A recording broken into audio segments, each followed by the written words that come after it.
It was 5 years ago that I walked into my GP to ask him a bit about my dandruff. Funny how life works out, isn't it? And he gave me the solution to that, and then he said, but what's that funny bump on the side of your neck?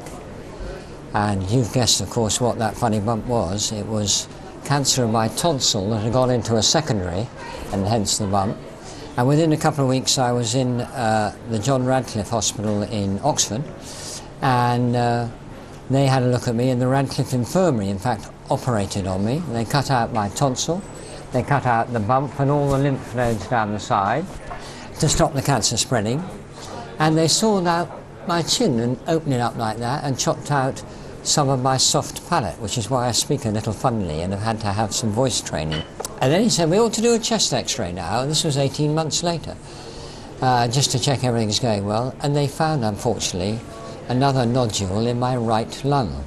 Now, all through that period, luckily, I had the support of the surgeons, Rogan Corbridge and Andy Pays, the plastic surgeon, and most importantly, the support of the Macmillan nurse, who was Jackie Horn at the time in Oxford, and she was the point of contact both for my concerns, of course I had a lot, and for my wife as well. Your wife is as shocked as you are, perhaps more so, and you have to consider her feelings very, very much throughout.